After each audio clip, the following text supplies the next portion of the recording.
उससे क्या है, पैसा है लोगों के पास, बीमार पड़ रहे हैं, उसमें लग्जरी भी चाहिए है, कई बार बीमारों को चाहिए, कई बार बीमारों के अटेंडेंटों को चाहिए, और इसलिए वो खुल गए हैं।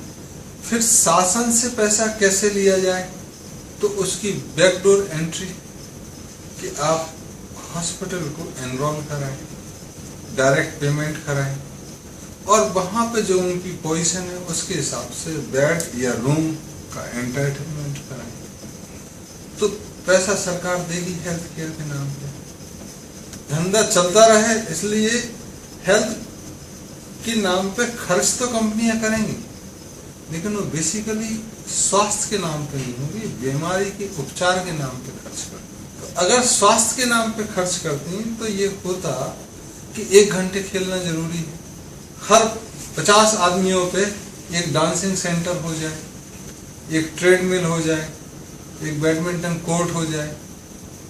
जितना खर्च मान लो एक संस्था करती है कि 200 करोड़ रुपए सालाना मेडिकल खर्च है, तो इस बात पे भी तो वो खर्च किया जा सकता था कि इससे कितने स्टेडियम बन सकते हैं, कितने बैडमिंटन कोर्ट, कितने दूसरे अल्टरनेटिव या वैकल्पिक जो खेल की व्यवस्थाएं हैं रूम में हैं जिसमें पसीना निकले, वैसी बन सकती हैं। तो खर्चा स्वास्थ्य के नाम पे होता है, खर्च होता है बीमारी के इलाज पे, और बीमारी इसलिए बढ़ रही कि आप उनको वहां स्वस्थ रख पाने में असमर्थ हैं, या आप उनको वो सुविधाएं ही नहीं दे रहे हैं जिसमें वो स्वस्थ रह सके, या उनको सुविधाओं को आपने कर्टेल करा दिया, कम करा दिया, जिससे बीमार हो तो धंधा चले। अब अगर देश में देखें आप तो बहुत सारे हॉस्पिटल ऐसे हैं जो 5 स्टार होटल से कॉस्टली है।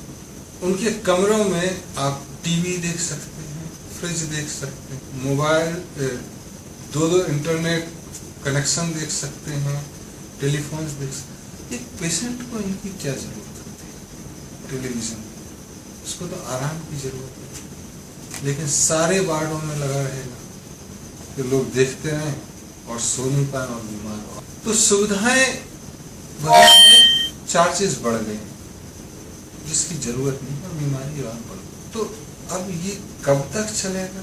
जब तक इस पर लोगों का ध्यान नहीं जाता, या जब तक उनमें लूटने की सामर्थ्य बनी रहती है। फिर तीसरा इसमें जो मुख्य उद्देश्य आता है कि मान लो मैं बीमार पड़ा, तो मैं अगर 5 लाख रुपए महीने कमाता हूँ तो मैं एक साधारण वार्ड में नहीं रहूँ, मेरे को एक एकांत चाहिए, 1-2 कमरे, ऐसा ही हो तो अच्छा है। मेरे दोस्त भी आएंगे, उनको भी चाय नाश्ता चाहिए, तो वो सब फैसिलिटी चाहिए। और पैसा कौन दे रहा है? भारत सरकार देगी, अमेरिका सरकार। तो जो भी सरकार है वो पैसा दे रही है, तो हमको क्या दिक्कत है? जबकि होना ये चाहिए आराम से कि बीमार पड़े हो, तुमने पहले आराम नहीं किया तो भगवान ने तुमको बीमार किया, तुम घर में बैठो, थोड़ी बहुत दवाई जो खानी है वो खाओ, खाना कम खाओ। तो एक जो खाने का कंजप्शन पैटर्न है वो एक अलग चीज है, उस पर हम अलग से चर्चा करेंगे जब प्रश्न पूछोगे। लेकिन ये जो होटल्स चल रहे हैं, बीमारी है, ये ऑर्गेनाइज्ड है और एक पूरी तरह से प्रायोजित कार्यक्रम है।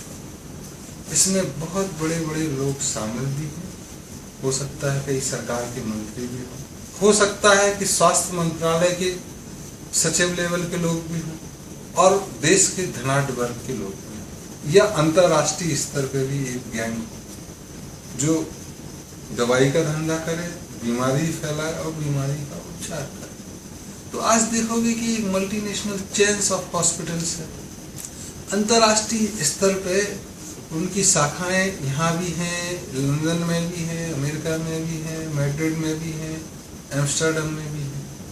कहीं भी इलाज करा लो साहब, हमारे डॉक्टर सब दूर जाते हैं।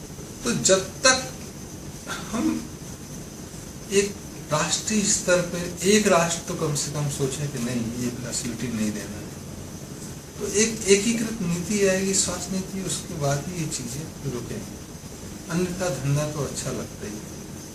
लोग रोज बीमार पड़ते हैं, बीमार तो पड़ेंगे ही पड़ेंगे। अगर 70 साल की उम्र है तो साल में जो अमूमन बीमारी का होता है 1 महीने बीमारी का निकाल दो, तो एक आदमी जिंदगी भर में 70 महीने बीमार तो रह सकता है। 70 महीने मतलब 5.5 साल। तो कुछ समय घर पे इलाज कर लेगा, खाना नहीं खाएगा, कभी ना कभी तो अस्पताल आएगा।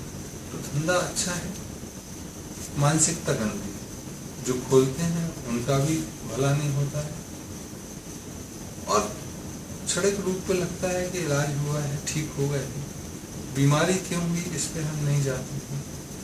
कुछ इलाज तो करते ही हैं, खाली पीली में तो चलेगा नहीं, लेकिन उसकी जरूरत है, इस पे हमको सोचना और एक चर्चा की जरूरत है। देशव्यापी अगर अंतर्राष्ट्रीय स्तर पर ना सही, और समय आएगा हमारा चला तो हम ऐसी चर्चा कराएंगे, और जितना भी इसमें कम हो सके